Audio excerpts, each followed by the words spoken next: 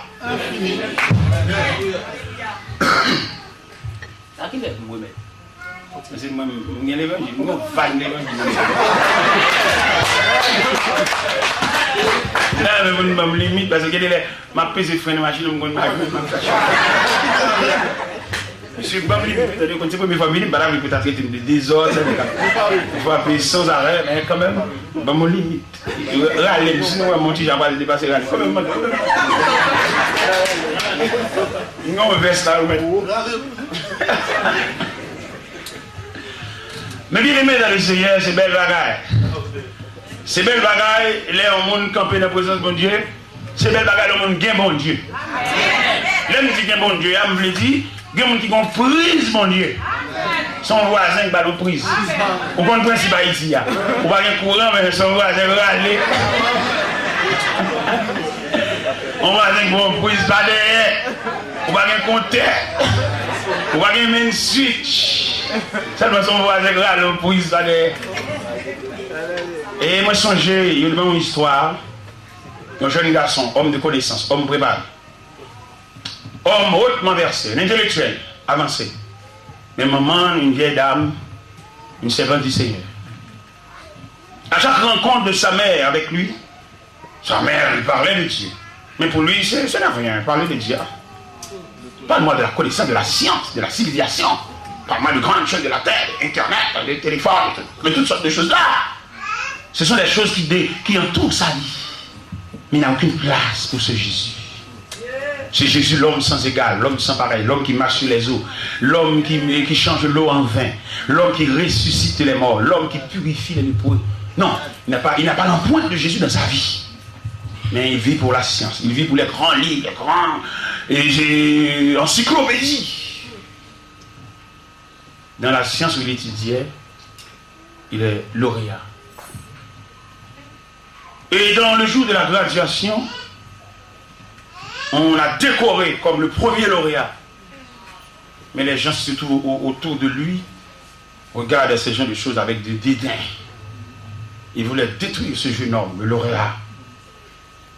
Une élément gênant. Après la cérémonie, on veut offrir un vin d'honneur, d'où le lauréat doit tenir son verre à la main et avec son frère le discours pour présenter son discours à l'endroit de toute l'assemblée, de toute la population. Mais les gens qui se trouvent autour de lui regardent cela avec beaucoup de mépris. Il a empoisonné son verre. Au moment où il va prononcer ce discours, mais il y a en main une boisson empoisonnée. Il a fini de présenter son discours. Il a invité les gens à vider le verre. Mais lui, il verre empoisonné. Après, il a bu son verre. Le poison descend à l'intérieur de ce jeune homme et il dévore ce jeune homme, souffrant, toujours revêtu de sa toge, toujours bien habillé, mais il approchait considérablement vers la mort, en pleine cérémonie. Et les gens se regardent. Quand est-ce qu'il allait passer de ce monde autre part? Mais il y a le Dieu de sa mère. Il y a le Dieu de sa mère comme arbitre, comme surveillant général. Quand l'ange de la mort s'approchait vers lui, pour lui apporter dans sa vieille maison, le cimetière, il se souvient de tout ce que sa mère avait dit. Il se souvient également du Dieu de sa mère. En pleine souffrance, en pleine douleur, il a cité le nom du Dieu de sa mère. Il a dit, le Dieu de ma mère, viens à mon secours. Mais tu sais, quelque part, dans le psaume 23, verset 4, il dit, il me conduit dans les sentiers de la justice. Le fait qu'il a cité le nom du Dieu de sa mère, il est si rapide, comme la vitesse d'un éclair, comme la vitesse vertigineuse. Il a approché, il commandait au poison de soulager ce jeune homme, de suspendre, ravager cet homme. Et le poison affaibli par l'intervention du Dieu de sa mère, disons.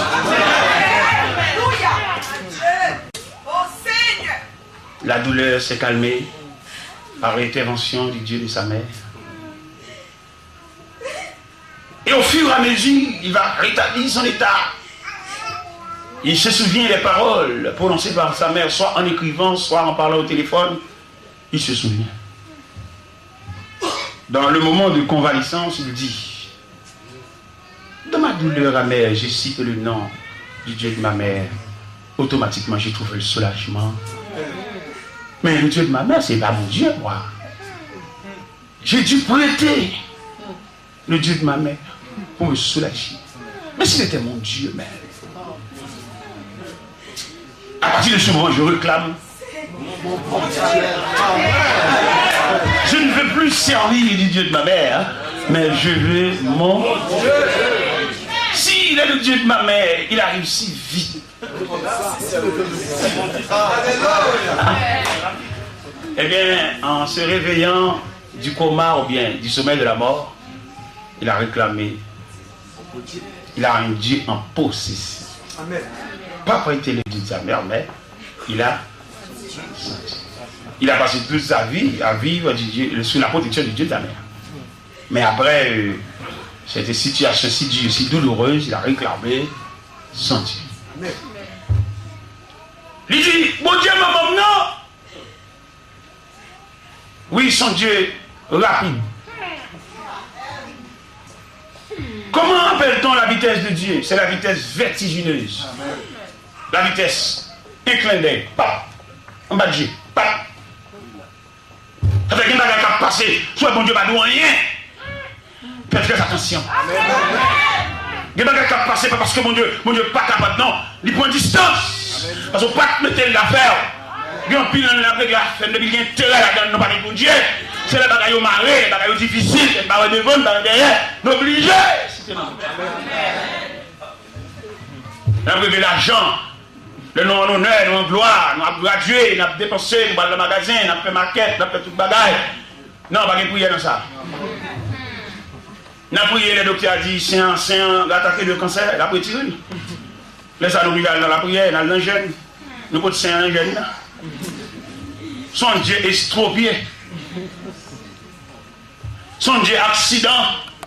Son Dieu trahi.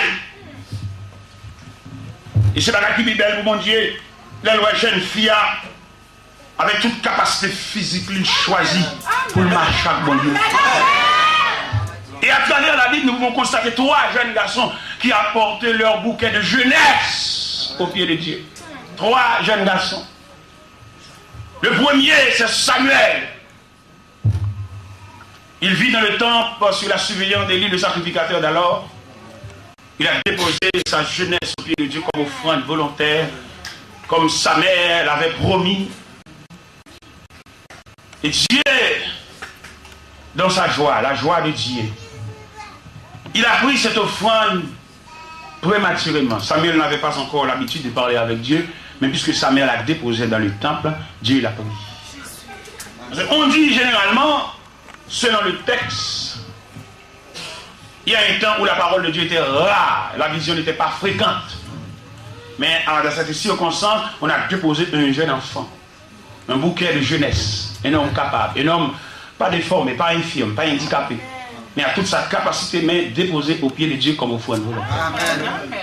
Dans ces jours-ci, Dieu a besoin des jeunes garçons sacrifiés. Amen. Dieu a besoin des jeunes garçons pour monter sur l'autel. Pour monter sur l'autel comme Abraham a offert Isaac. Amen. Dieu a besoin des jeunes garçons sans défaut physique pour monter sur l'autel, pour offrir ce corps, comme disait ce cantique, comme disait l'apôtre Paul aux chrétiens de Rome. Je vous exhorte donc, frère, à offrir vos corps, pas au plaisir, pas à la charnalité, mais offrir vos corps comme un sacrifice.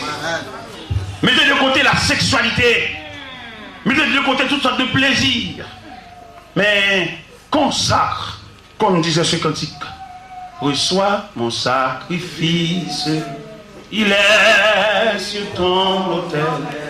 Esprit, esprit descend, j'attends le feu.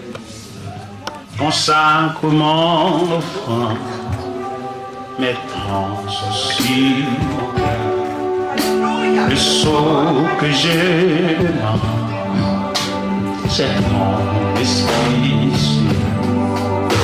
Reçois mon sacrifice,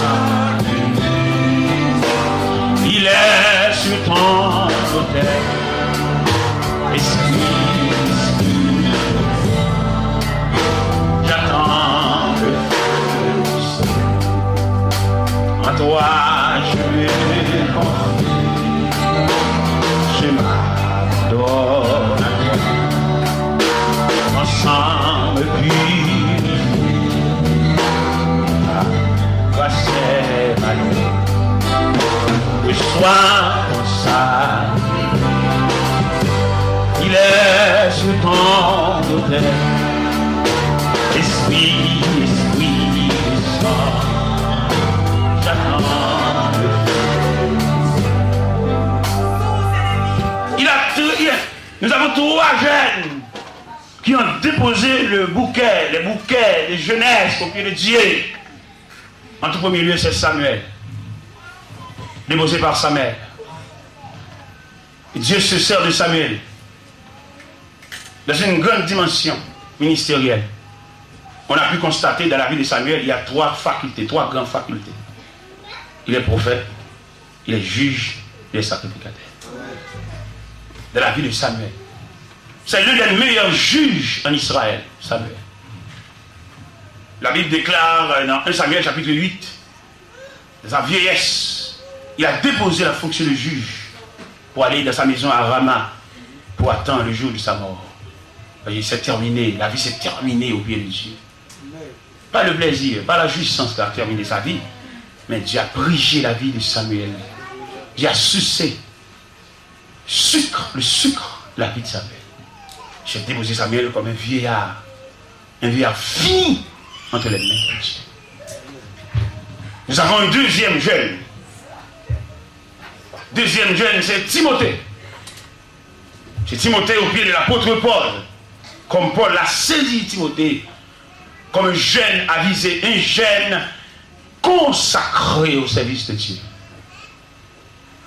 En tout premier lieu, Paul l'a dit, Timothée, que personne ne méprise ta jeunesse, mais sois un modèle pour les fidèles, en parole, en conduite, en foi et en charité, en pureté. Il continue à dire à Timothée, il n'est pas de soldat qui s'embarrasse des affaires de la vie s'il veut plaire à celui qui l'a roulé. Il continue son enseignement à ce jeune en disant, sache que dans les derniers jours, il y aura des temps difficiles. Les hommes seront égoïstes, ingrats, irreligieux, blasphémateurs, ayant l'apparence de la piété, mais reniant ce qui en fait la force. Il a commissionné ce Timothée en disant dans 2 Timothée 4, je t'en conjure devant Dieu et devant Jésus-Christ qui doit juger les vivants et les morts. Prêche la parole. Insiste en toute occasion. Favorable ou non, reprend, censure, exhorte en toute douceur, fait l'aide de l'évangéliste et remplit bien ton ministère. Car il viendra un temps où les hommes ne supporteront pas la saine doctrine, mais en la démonstration d'entendre des choses agréables. Ils se donnent une foule de docteurs sur leur propre désir. Mais toi, sois sobre en toutes choses. Fais l'aide de l'évangéliste et remplis bien ton ministère. Et à la fin de cette déclaration, Paul disait, car pour moi, je sais déjà le libation. Et le moment de mon départ approche. J'ai combattu le bon combat, j'ai achevé la course, j'ai gardé la foi. Et désormais la couronne de justice m'est réservée. Non seulement à moi, mais à tous ceux-là qui ont aimé son avènement. Et le Seigneur, le juste juge, mais maintenant ce jour-là. Et enfin, ce troisième jeune, c'est Jean, le plus jeune des apôtres. L'empereur Domitien, en l'an 95, l'a jeté dans le îlet de Patmos. On a isolé Jean du reste des apôtres. Et là, Jean qui était un homme de prière, la Bible déclare dans Apocalypse, chapitre 1er, à verset 9, il disait, moi, Jean, votre frère, qui est part avec vous à la tribulation et au royaume et à la persévérance en Jésus, j'étais dans l'île appelée Patmos, à cause de la parole de Dieu du témoignage de Jésus-Christ. Je fus ravi en l'esprit au jour du Seigneur. Et j'entendis derrière moi une voix comme le son d'une trompette qui disait, ce que tu vois, écris-le dans un livre. Envoie-le aux 7 églises, à Éphèse, à Smyrne, à Pergame, à Sardes, à Thyatire, à Philadelphie et à la Odyssée. Je me retournais pour connaître quelle était la voix qui me parlait. En retournant, il a vu quelqu'un qui ressemblait au soleil lorsqu'il brille de sa force. Ses pieds semblables avec les reins ardents comme s'il était embrasé dans une fournaise. Ses yeux ressemblaient au soleil. Il déposait la main droite sur Jean et dit, je suis l'alpha et l'oméga, le commencement, le premier. Voici, je suis vivant au siècle des siècles. Voilà comment Dieu a accueilli le symbole de la jeunesse. Jésus réclame des jeunes consacrés.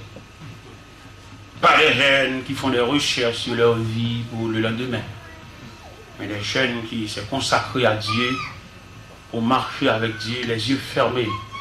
Nous avons besoin des jeunes qui voulaient marcher les yeux fermés avec Dieu, comme un guide infaillible. Oui, Dieu a besoin des gens. Dieu a besoin ce matin de Samuel. Dieu a besoin ce matin des gens.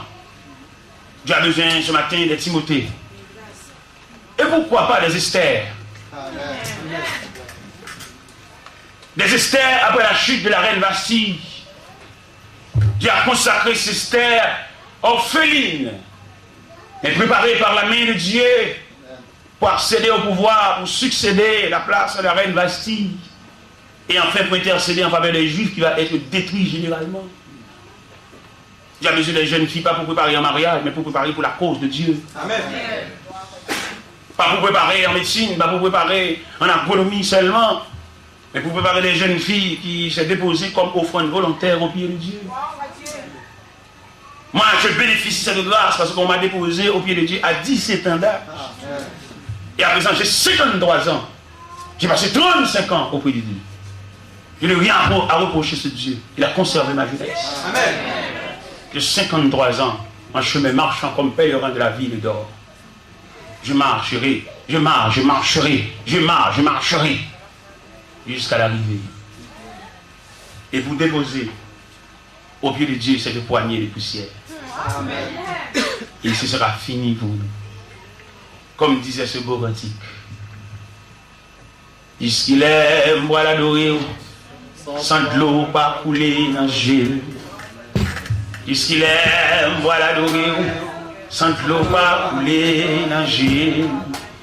Puisqu'il est, moi l'adorer, tant pour les sangs. Puisqu'il est, jusqu'il est, puisqu'il est, voilà l'adorer, sans pas jamais décourager. Puisqu'il est, voilà l'adorer, sans pas jamais décourager. Puisqu'il est, voilà l'adorer, tant pour les sangs. Puisqu'il est,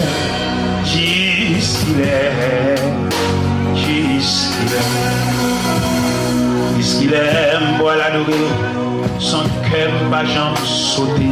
Alléluia. Puisqu'il aime, moi l'adorer, son cœur va jamais sauter. Puisqu'il aime, moi l'adorer, tant pour les sangs. Puisqu'il aime,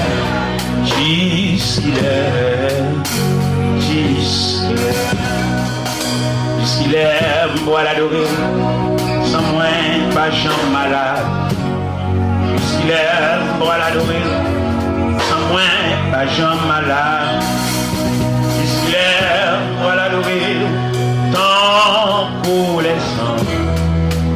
Puisqu'il aime, puisqu'il aime, puisqu'il aime, puisqu'il aime, puisqu'il aime, puisqu'il aime.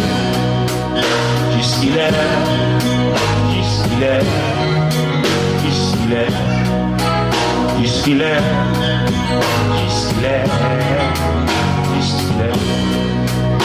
puisqu'il est, puisqu'il est, puisqu'il est, puisqu'il est, puisqu'il est, puisqu'il est,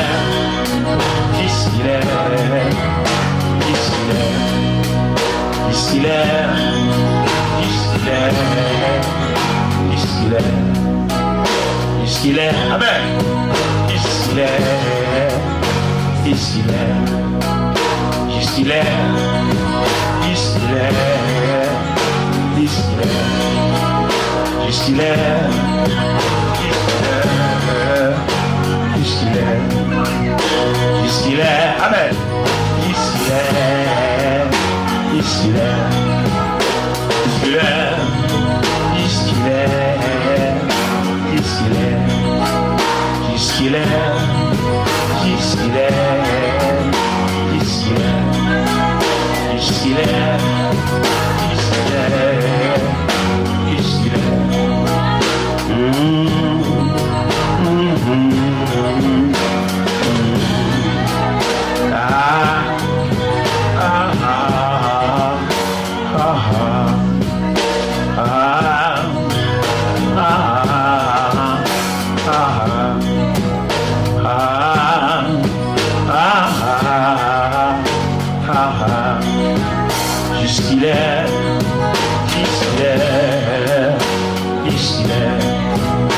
puisqu'il est, puisqu'il est, puisqu'il est,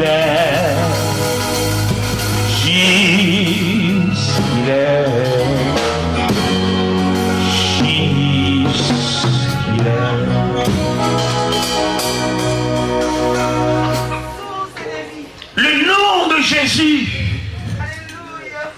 Le nom qui s'est placé au-dessus de tout autre nom.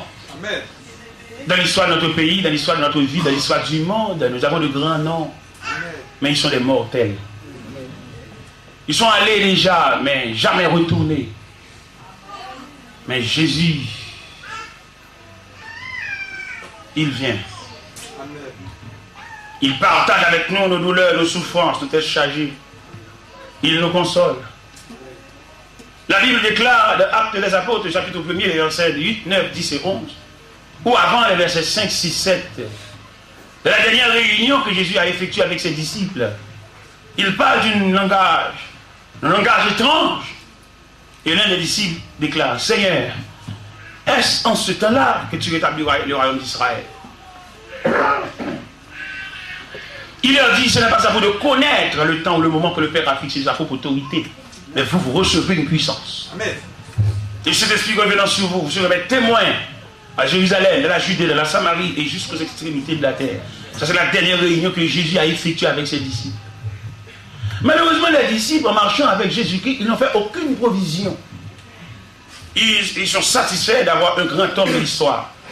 Ils se sont satisfaits de marcher avec un grand homme de l'histoire qui purifie les lépreux, qui multiplie les pains, qui marche sur les eaux, qui arrête la tempête.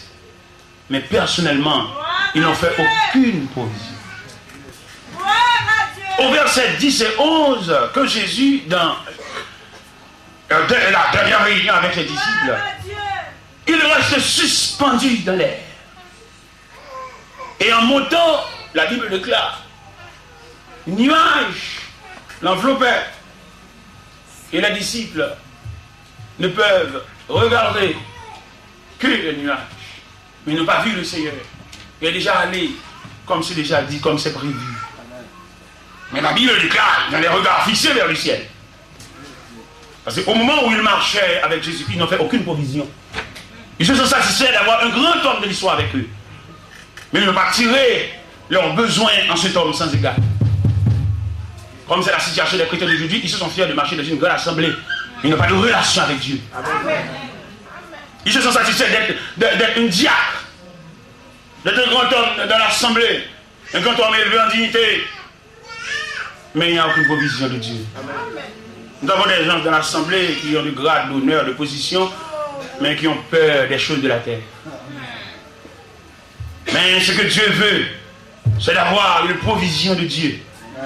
À travers la méchanceté des hommes, à travers les rues, à travers la famille, à travers les institutions de la terre. C'est ce que Dieu veut. Mais les disciples ont raté l'occasion, ils n'ont fait aucune provision. C'est des hommes vêtus de blanc qui est apparu et dit, homme galiléen, pourquoi arrêtez-vous à regarder le ciel? Parce que Jésus qui allait au ciel revenait de la même manière que vous l'avez vu allant au ciel. Ça veut dire aujourd'hui, mes bien-aimés, nous fiers pour nous chef en groupe, mais qui provision nous fait.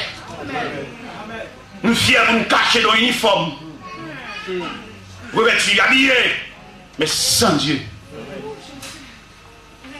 Nous avons des gens parmi nous qui ont peur même leur ombrage. Ils n'ont pas de provision de Dieu, ils parlent seulement de Dieu. Il y a seulement le nom de Dieu dans leur bouche, dans leur gosier.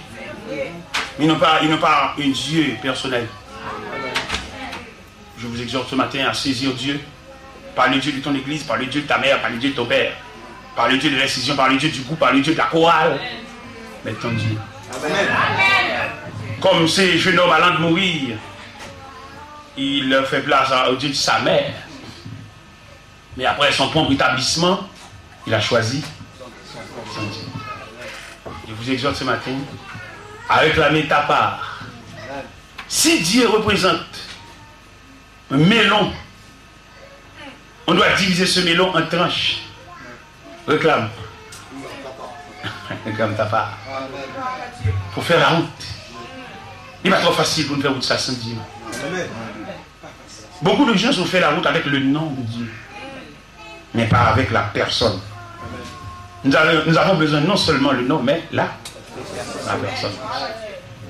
Vous devez en possession de Dieu. Pourquoi ça? Pour le lieu que tu travailles. Il y a des gens, il y a des malveillants. Il y a des hommes méchants qui ont voulu détruire les gens. Mais si vous avez Dieu, il est le défenseur. Il dit quelque part dans la Bible, voici, je vous ai donné le pouvoir de marcher sur les serpents, sur les scorpions, sur toute la puissance de l'ennemi. Et rien ne pourra vous nuire. Mais pour rien ne pourra vous nuire, il fallait en possession de Dieu. Pas citer le nom de Dieu dans les versets de la Bible, mais détache le nom de Dieu dans ce verset et ajuste Dieu dans ta vie. Il y a des versets vraiment forts dans la Bible. Quand on arrive à lire le chapitre, quand on arrive sur ce verset, on a foncé. On a prononcé même 2 ou 3 fois ce verset parce qu'il est fort. Mais il reste verset. Il reste verset écrit dans la Bible. Mais nous vous exhortons à détacher ce verset de la Bible pour attacher dans ta vie et dans la vie de chaque jour. Pour pouvoir sécuriser par non seulement la puissance de ce verset, mais la puissance qui réside à l'intérieur de ce verset. Il y a une puissance qui réside à l'intérieur de ce verset. Et cette puissance prend source dans le nom de Jésus, l'homme sans égard, l'homme qui marche sur les eaux, l'homme qui donne la force à ceux qui sont fatigués, l'homme qui purifie les lépreux, l'homme qui ressuscite les morts. Amen. Est-ce que le ami s'est dit? Mais t'allez toujours? Dans mon comprendre Jésus ça. Nous rencontrons Jésus ça dans l'évangile selon Saint Marc. Dans l'évangile selon Saint Marc, chapitre 4, verset 35 à 41, qui parlait de la tempête apaisée. Et à travers la Bible, nous avons 2 images de tempête. Une tempête dans Marc 4 et une tempête dans Matthieu 14.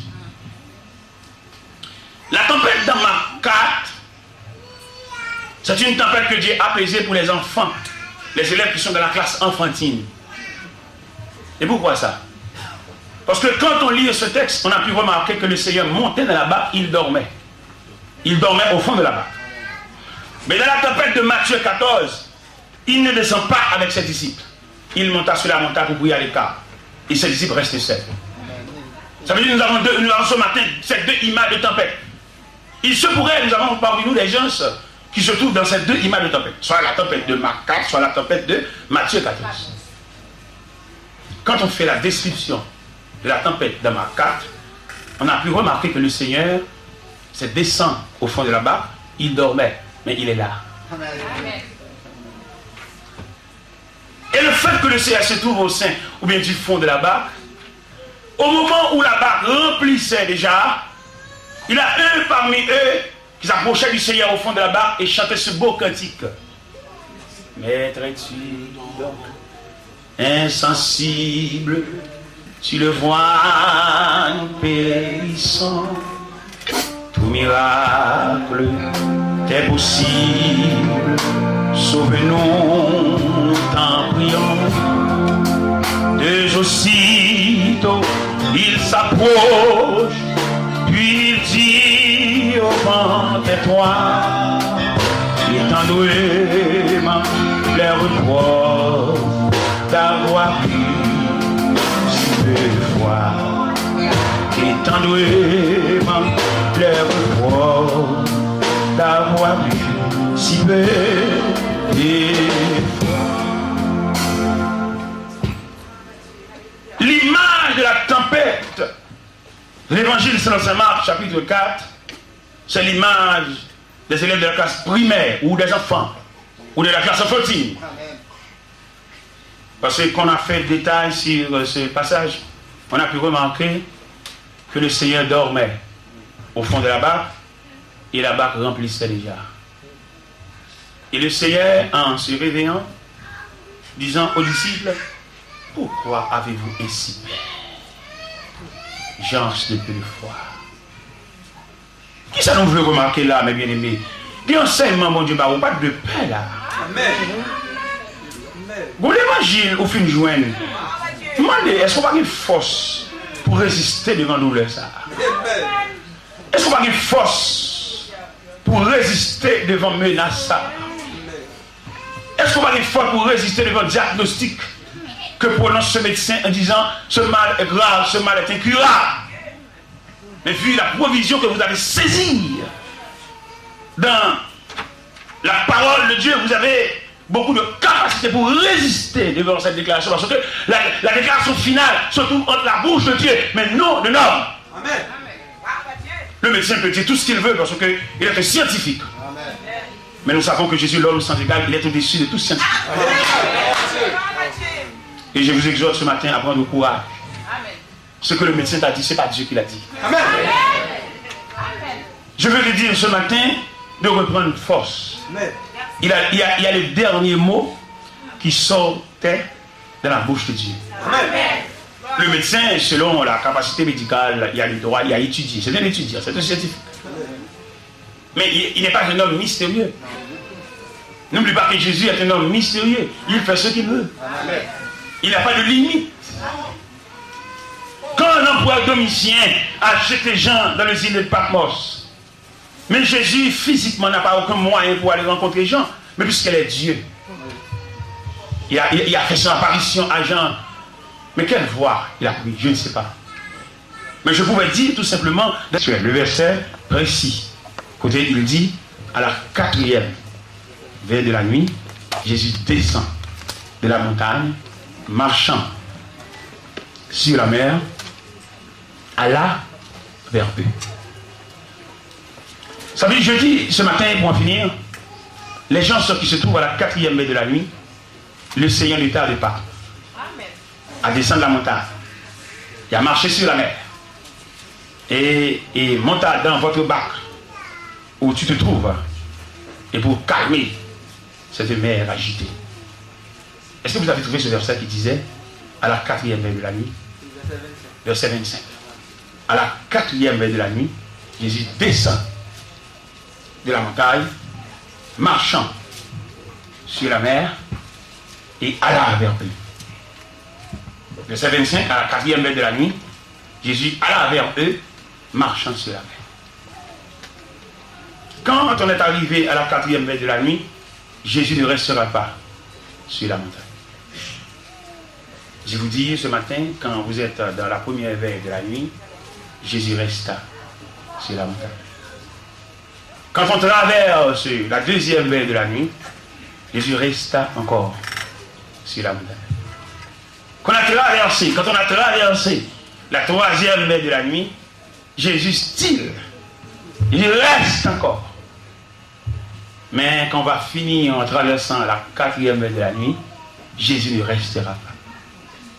Il descend de la montagne. Il marcha sur la mer, malgré la mer agitée, malgré... C'est un liquide. Mais quand même, il rendra cet liquide à l'état solide pour arriver jusqu'à vous.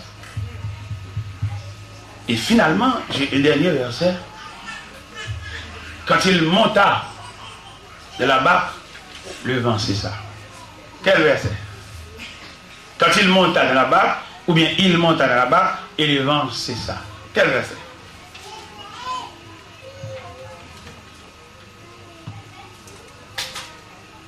Verset 32. Verset 32. Ils montèrent de la barque et le vent. Qu'est-ce que ça nous voulait dire finalement? Nous voulait dire toute aspiration, toute rêve, nous, c'est pour que Jésus monta dans la barque. Parce que quand il monta dans la barque, et le vent cessera. Attends jusqu'à ce que le Seigneur monte dans la barque. Il va monter dans la barque, hein, pour arrêter la tempête, pour calmer la tempête, pour arrêter la vitesse ou bien le bouleversement de la mer.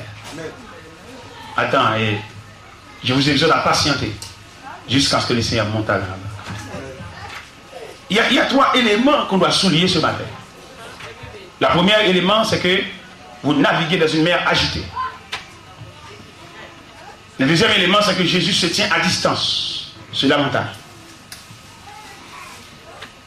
Jésus se tient à distance sur la montagne en observant le rythme des 4 veilles de la nuit qui va être accéléré. 1, 2, 3, 4.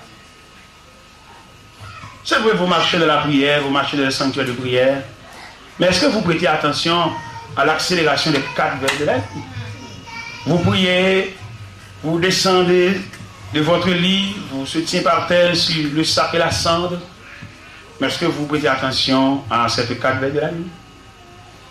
Je pense moi-même que les moments de prière, les prières accélérées, les prières de l'éveil de nuit ne peuvent pas accélérer les 4 heures de la nuit. Ces 4 heures de la nuit sont placées par Dieu. Et c'est Dieu qui compte les 4 heures de la nuit. Et je veux dire, des prières répétées que vous allez faire, n'allez pas sensibiliser Dieu parce qu'il y a un programme. Je veux que l'Assemblée prête attention au programme de Dieu. Il y a un programme. Amen. Nous avons beaucoup de gens qui ont prié. Ils prient.